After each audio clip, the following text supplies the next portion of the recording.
violation of the law. No, let me say like this, first of all. I think maybe there's misunderstanding here. We are saying that as a commission, we have not made a decision as to whether we are going to appeal or not. But for us, what is important is for us to wait for the Supreme Court to actually assert themselves in that case. Because this case is still, the reason why Mombasa Court has taken that decision is because there is a case actually in Supreme Court. There's an appeal. And therefore for them they are to take that decision. And what Chairman has explained is that there is difference in interpretation of two sections of the law, whereas we see one as standalone. The others are seeing them as actually being twin. They are joined in the hip. So if there is a case that is outstanding, I think the best thing to do, we only have 2 days. So the best thing is just to wait. Okay. And for example, if the case is going to be favorable, we don't know what is going to happen in Mombasa.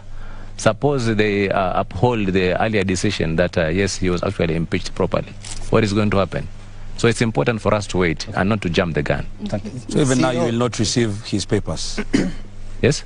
Even right now that the courts have agreed to this, have ordered so, Sonko's papers will not be received until that decision by the Supreme Court is given. Well, now, you see, that is the decision of the returning officer. You see, even the chairman cannot actually tell the returning officer what they need to do. But the returning officer does not work in isolation. He's part of the commission. He's an employee. Yes, we provide advice, but ultimately he or she takes the decision. You mean you're not in touch with the returning officer? No, we do. But ultimately the decision is going to be that of the returning officer. Okay.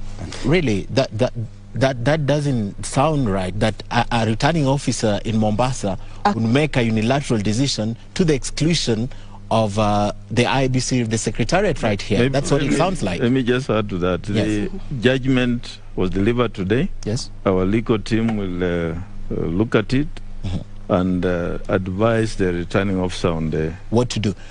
But now, even sitting here, yes, the two of you are speaking at cross purposes. The chairman said, with 26 days left to the election, he was very explicit, we have to print the ballot papers. So to him, he had given the basis of our questions tonight, all of us, based on what the chairman said. To you, we should wait for the judgment. Even right now here, you're divided in that opinion. What happens? Do we wait for the court, or we do what the chairman says, which is we have 26 days, we have to do this, you know? So litigation has to end at some point. That's what we get tonight. No, we're actually very clear. We are not divided, by the way. I think that is your perception. But we are very clear in terms of when should the ballot paper printing end. Remember, we had suspended printing of ballot paper for Mombasa governor. We had. Why? Because we are waiting for the court to determine the case. Yes. So you have now lifted the suspension? Yeah.